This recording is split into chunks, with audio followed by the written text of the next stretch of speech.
Meus irmãos, a paz do Senhor Jesus Cristo. Graças a Deus por mais uma oportunidade que o Senhor nos concede. Estarmos em mais uma aula de subsídio para professores da Escola Bíblica Dominical. Vamos orar? Senhor nosso Deus, amado Pai, obrigado por essa oportunidade tão especial. Conduza-nos para aprender uma porção da Tua Palavra no Teu nome, Jesus Cristo. Amém. Meu amigo, meu irmão, minha irmã, tudo bem com vocês? Hoje estamos aqui para falar da lição de número 5 da nossa revista da Escola Bíblica Dominical. Uma igreja cheia de amor. Uma igreja cheia de amor.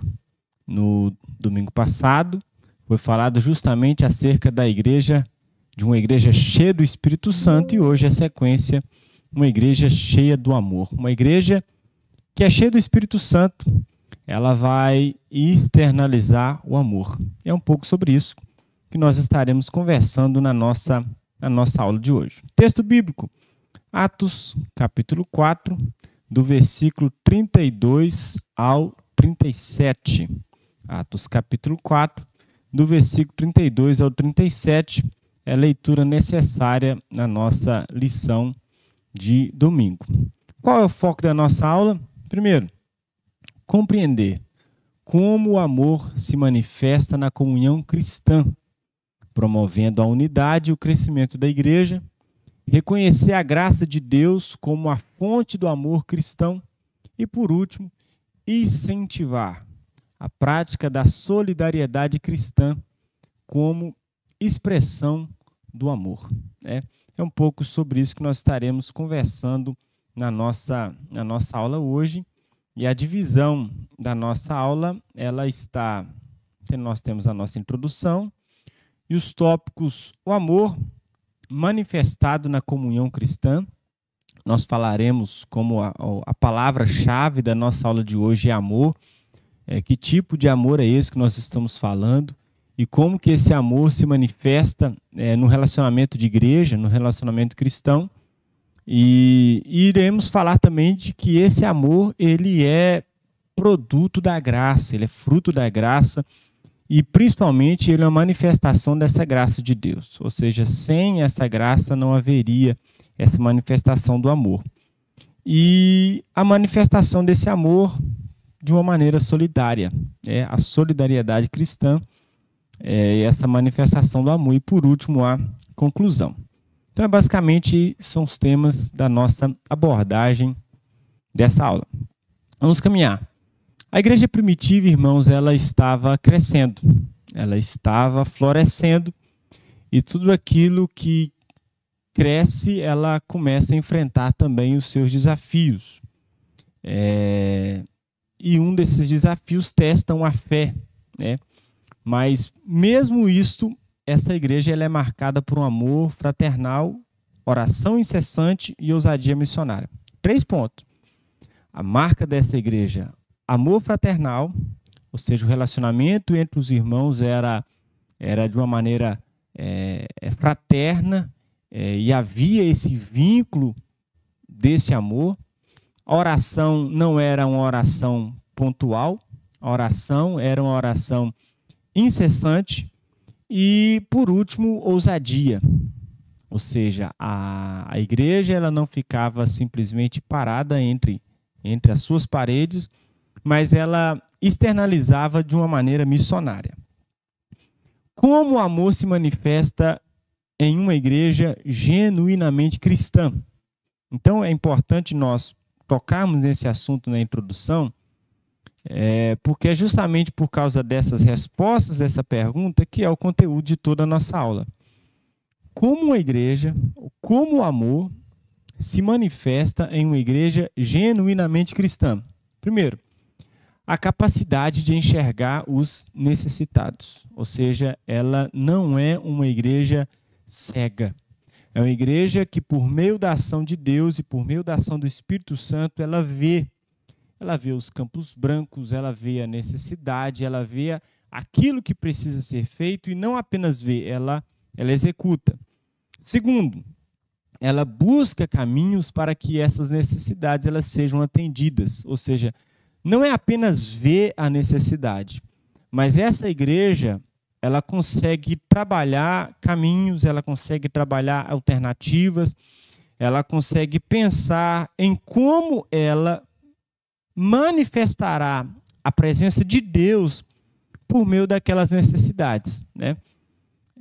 E terceiro, a compreensão de que amor não é sentimento. Então, uma igreja que manifesta o amor de Deus, uma igreja cristã, ela tem essa noção de que amor não é sentimento. Sentimento é raiva, sentimento é ódio, sentimento é paixão, sentimento são todas essas coisas que passam. Mas, biblicamente, nós aprendemos que amor, ele é decisão, amor é conhecimento, amor é atitude. E quando a igreja compreende que o amor não é sentimento, ela faz aquilo que Deus fez, em João 3,16. É no sentido de o amor de Deus ele é externalizado por nós por uma atitude, que ele deu o seu filho por nós. E por último, o amor como expressão máxima da graça de Deus, né? A expressão máxima da graça de Deus é o amor, é a dádiva de entregar o seu filho, né? Ou seja, não é um sentimento, não é uma palavra, é uma decisão. Então é basicamente sobre essas manifestações do amor de Deus que nós estaremos conversando na nossa lição de hoje. Uma igreja cheia de amor. Reflexão. O amor é o elo que mantém a unidade da igreja local. Sem o amor, não existe relacionamento cristão saudável. O amor é o elo que mantém a unidade da igreja local. Ou seja, sem esse amor que é produto da graça de Deus, que ele emana de Deus, que ele vem de Deus, a igreja ela seria apenas um clube, ela seria apenas uma associação, ela seria qualquer coisa, mas o fato de existir amor, o fato de existir a unidade, ela é o que mantém um relacionamento saudável, né? E nós veremos no decorrer dessa lição que esse amor que produz essa unidade, ele não é produto nosso. Ele tem uma fonte, e essa fonte é Deus, essa fonte é o Espírito Santo de Deus. Primeiro ponto. O amor manifestado na comunhão cristã. O texto de Atos, ele aborda como que essa igreja ela foi crescendo. 12, depois 120.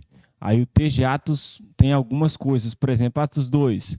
Os que aceitaram a sua palavra foram batizados, havendo um acréscimo naquele dia de quase 3.000, ou seja, de 120. Depois tem a pregação de Pedro. Depois da pregação de Pedro, 3.000. Aí Atos 4. Muitos do que ouviram a palavra creram, e chegou o número desses homens a 5.000, ou seja, 12, 120, 3.000, 5.000. Atos 5. E a multidão dos que criam no Senhor, tanto homens como mulheres, cresciam cada vez mais. E a palavra de Deus crescia e o número dos discípulos se multiplicava. Atos 9, a igreja ia se multiplicando.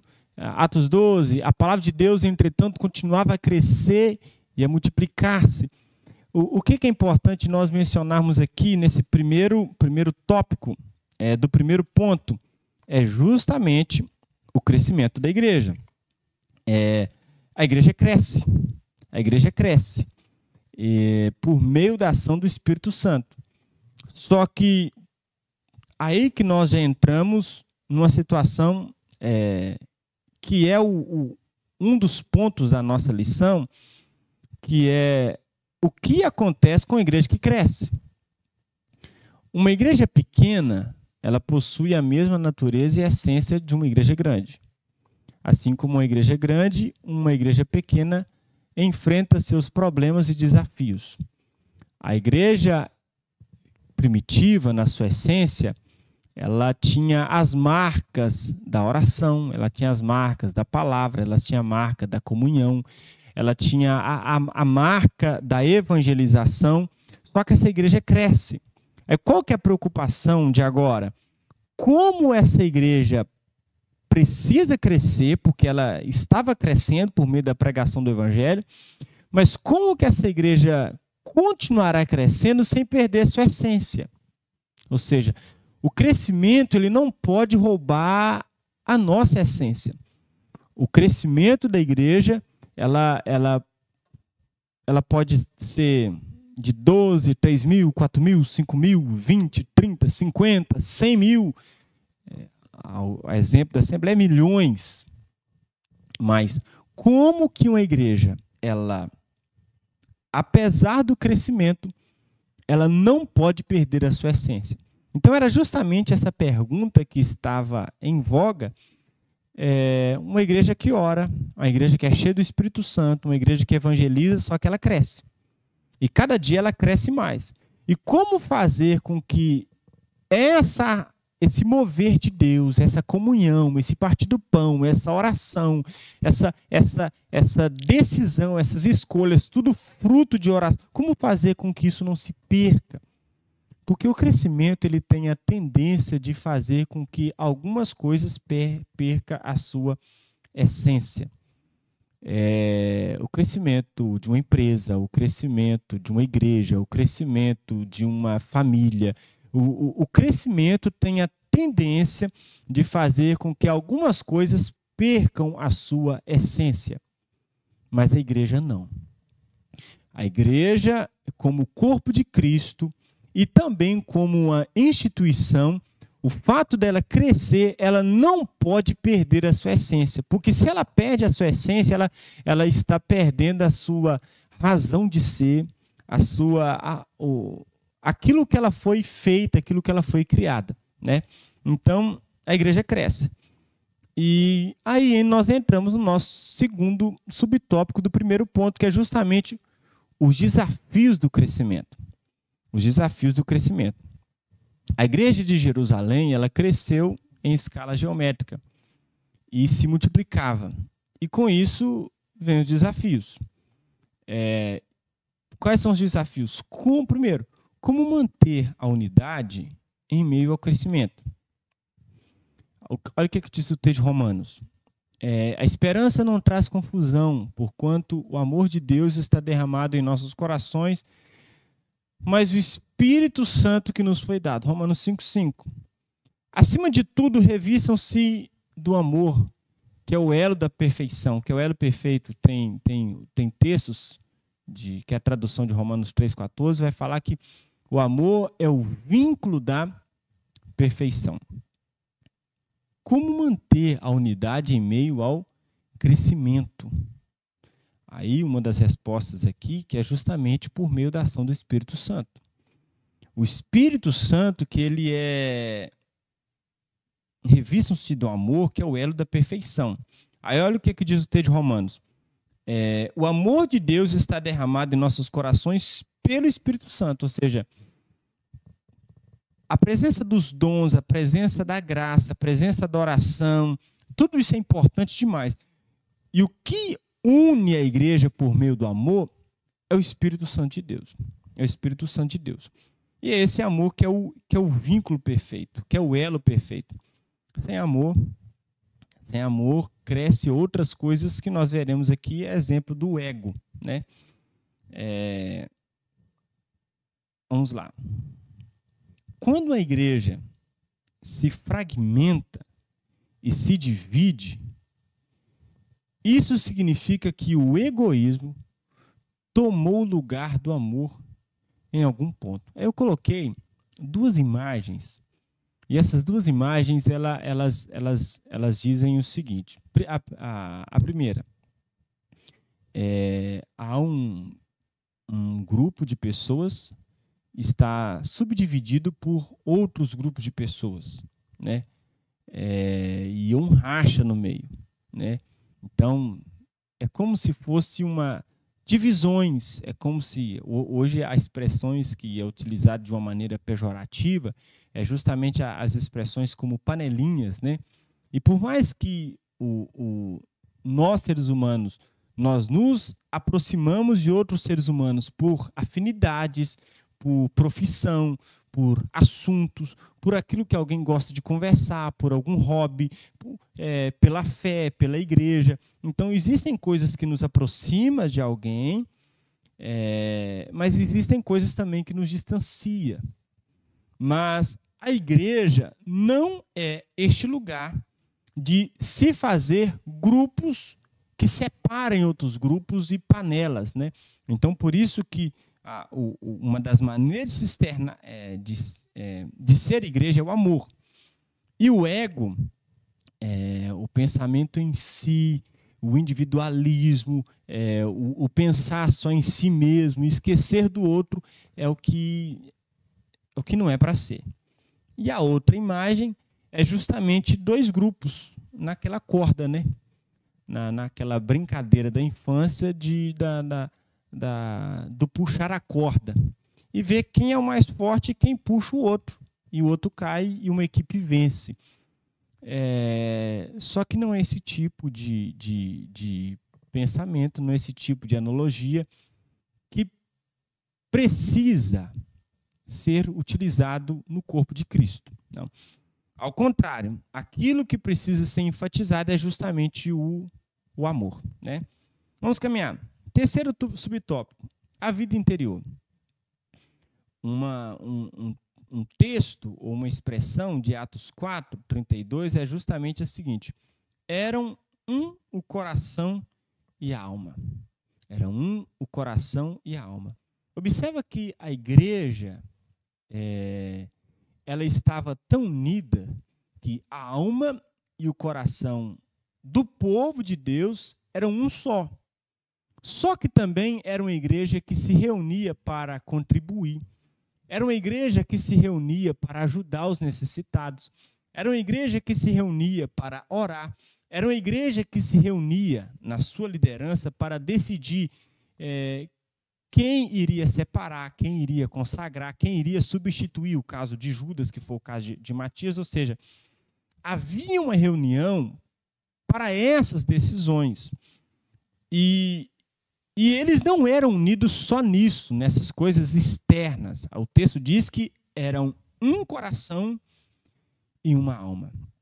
E por que isso é importante? Uma igreja que é unida internamente e externamente. Irmãos, a igreja unida internamente e externamente, não existe adversário que resista à ação de Deus na vida de uma igreja dessa. Porque ela é tão forte, tão unida, porque ela não deixa brecha. Ela não deixa brecha para o adversário entrar, ela não deixa brecha para a falcatrua, ela não deixa brecha para o disse-me-disse, ela não deixa brecha para nada. Por isso que é uma igreja que é unida interna e externamente. Externamente na sua ação, e internamente no seu coração e na sua alma, e principalmente por meio da ação do Espírito Santo dentro e fora dessa igreja. A união e o amor entre os cristãos, impulsionados pelo Espírito Santo, fortaleciam a igreja e a sua missão. Observa que o relacionamento com Deus e o relacionamento com os irmãos, fruto da ação do Espírito Santo, fortalecia essa igreja e a sua missão. Ou seja, sem a ação do Espírito Santo, não havia amor, não havia missão e não havia fortalecimento desses laços, justamente produzidos por meio da ação do Espírito Santo. Segundo tópico, o amor, ele é manifestação da graça de Deus. O amor como manifestação da graça. A graça como manifestação do Espírito. O melhor ambiente para a manifestação dos dons do Espírito é uma igreja, onde o amor de Deus está presente.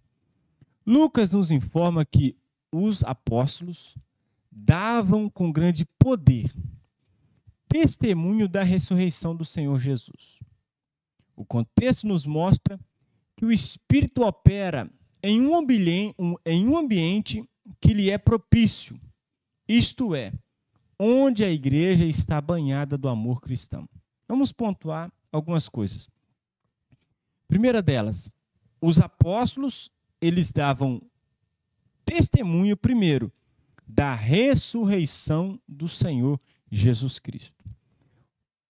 Observa que o amor dessa igreja não estava desvinculado da pregação dessa igreja. E essa igreja proclamava Cristo. Essa igreja proclamava a ressurreição de Jesus Cristo. Ou seja, não há como desvincular o amor de Deus da pregação da igreja. A pregação da igreja, a pregação dos apóstolos, era que Jesus Cristo ressuscitou. Ou seja, uma igreja que ama é uma igreja que proclama Cristo.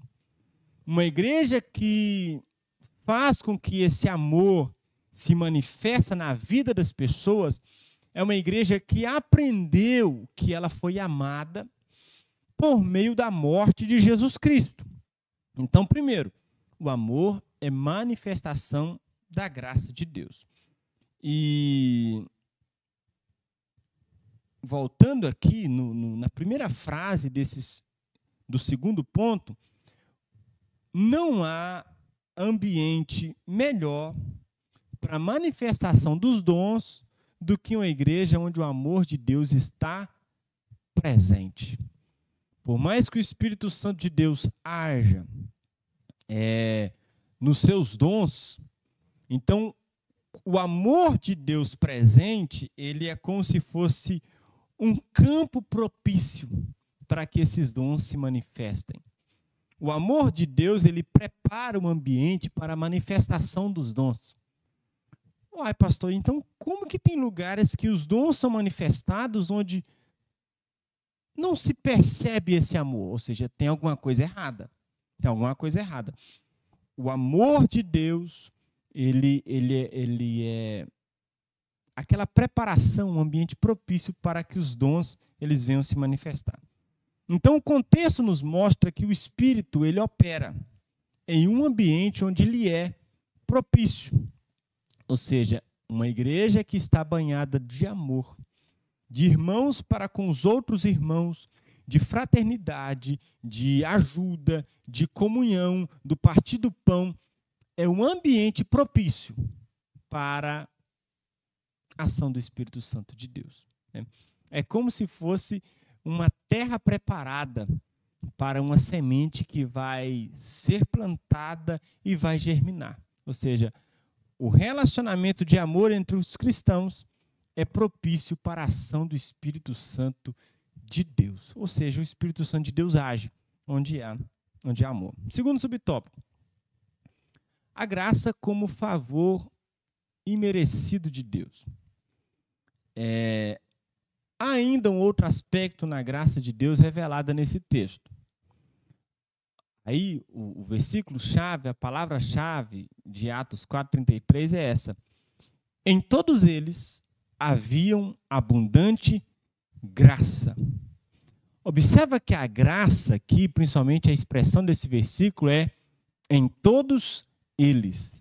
Eram líderes da igreja, irmãos da igreja, todas as pessoas estavam cheios da graça de Deus e todos eles cheios do amor de Deus. Ou seja, não era algo específico da liderança, não era algo específico de parte da membresia da igreja, não era algo específico de alguns líderes de departamento, não, era algo que fazia parte de toda a igreja. Toda a igreja demonstrava amor. Por que é importante mencionar isso? Hoje nós ouvimos algumas pessoas dizer assim, mas a igreja não ama, mas o fulano não ama, mas a igreja não faz isso.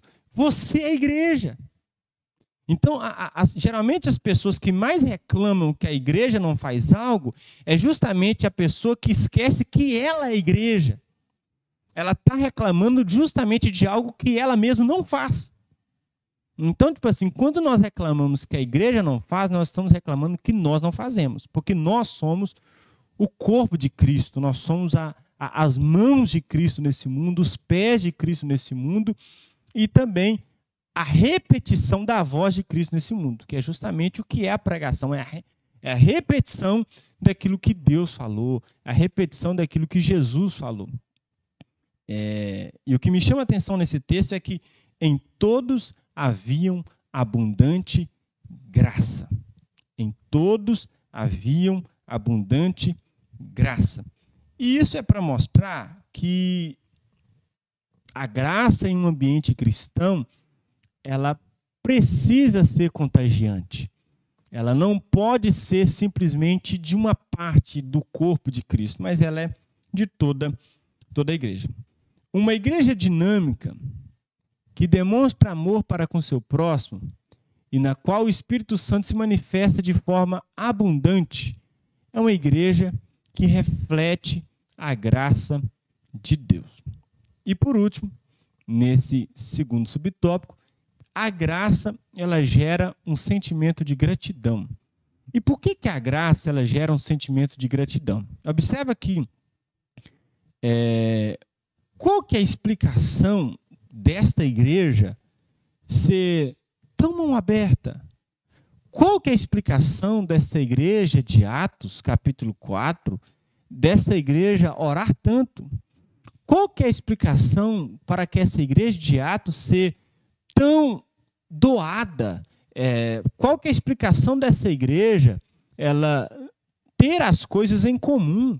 Qual que é a explicação dessa igreja compartilhar?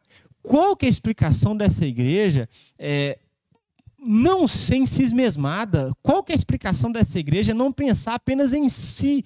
A explicação é a graça de Deus.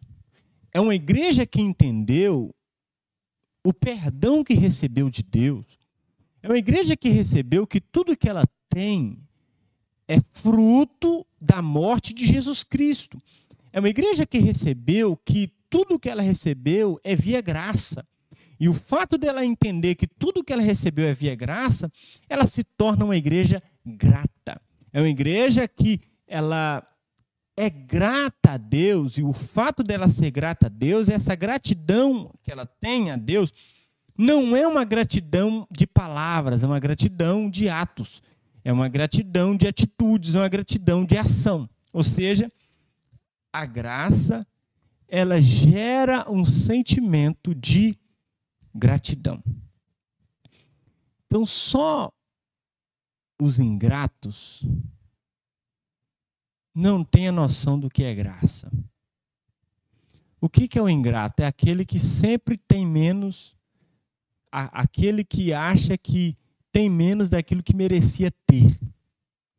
O ingrato é aquele que sempre vive cobrando aquilo que não tem, mas ele não olha para trás para perceber onde ele estava e onde a pessoa está hoje e tudo que Deus já fez na vida dele ou dela. Mas o ingrato é sempre aquele que olha para frente e sempre quer mais, mas ele não olha para trás para ver do lamaçal do pecado que Deus tirou, de tudo aquilo que Deus já fez, de toda a transformação que Deus já fez na vida dele. Irmãos, quando nós olhamos para a nossa vida, quem éramos e tudo que Deus já fez na nossa vida, se não gerar em nós uma gratidão, é porque tem alguma coisa errada. Porque a graça, ela gera um sentimento de gratidão. Vamos lá. Orando fundamentado na palavra de Deus.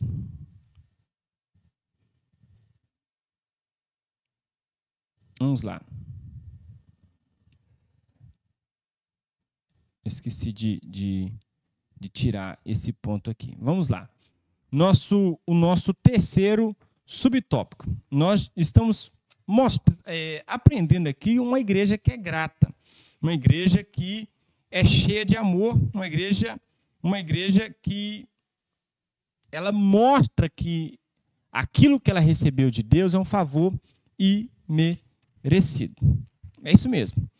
Vamos lá para o nosso terceiro subtópico. A manifestação do amor na solidariedade cristã. Primeiro, a busca pela equidade. A busca pela equidade. Segundo o dicionário Aurélio, da nossa língua portuguesa, o que é a equidade? É a disposição de reconhecer igualmente o direito de cada um. Assim, diferentemente de igualdade, a equidade não enxerga as pessoas como sendo todas iguais. E por isso busca formas de ajustar o desequilíbrio entre elas. Nesta igreja, na igreja em Jerusalém, havia pessoas mais abastadas, ou seja, havia pessoas que tinham muito. Mas também nessa igreja havia pessoas que não tinham quase nada. Estes, que não tinham quase nada, era a maioria. Logo, a igreja demonstrou ser sensível a essa realidade. Então, por isso que está aqui relatado a expressão equidade, que é justamente diferente de igualdade. De que somos todos iguais. Somos todos iguais? Sim, perante a Deus somos todos iguais. Mas perante os homens, nós somos diferentes. Como que nós somos diferentes perante os homens?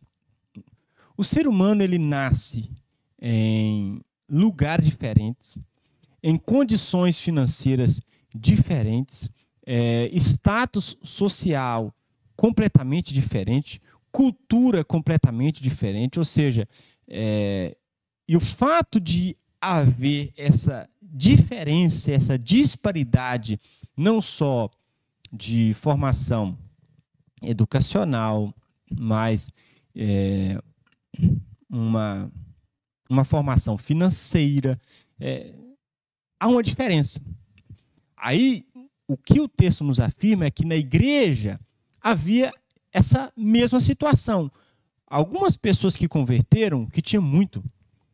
E a maioria da igreja era justamente pessoas que não tinham quase nada.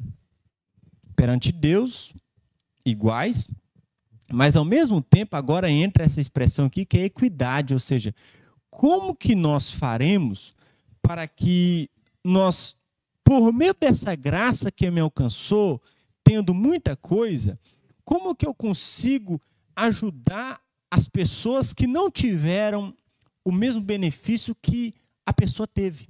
Aí que entra a busca pela equidade. E essa igreja, ela percebeu isso. E uma imagem que retrata um pouco a questão da equidade, observa, por exemplo, essa imagem aí das pessoas, todas elas querendo ver, por exemplo, aquilo que está do outro lado do muro. A altura deles são completamente diferentes, né? Alguma pessoa que só subiu no banco consegue ver bem. Uma criança que subiu no mesmo banco consegue ver mais ou menos. Mas um cadeirante, nem subindo, ele consegue ver aquilo que os outros conseguem ver. Então, a equidade é tentar proporcionar para pessoas diferentes, de classes diferentes, de condições diferentes, basicamente aquilo que seja aquilo que como se pudesse possibilitá-los, eles não serão iguais, mas tentarão possibilitar aquilo que chega a uma igualdade entre eles, por mais que eles não são iguais.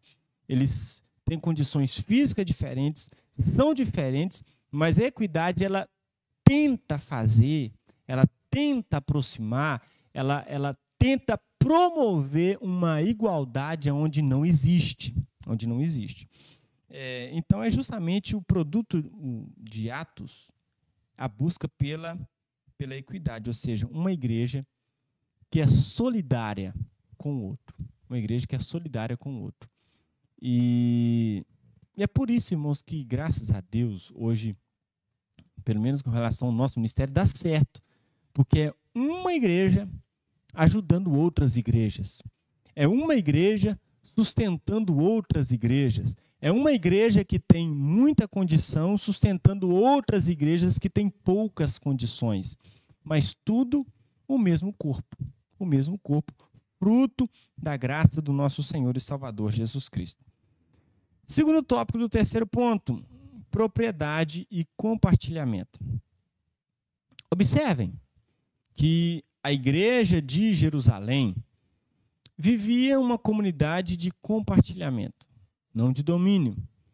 Os crentes mantinham a propriedade de seus bens, mas os disponibilizavam conforme a necessidade de cada um. Desse modo, eles compartilhavam tudo que tinham. É interessante observar que isto era de uma maneira natural. Ninguém obrigava os membros a vender propriedades.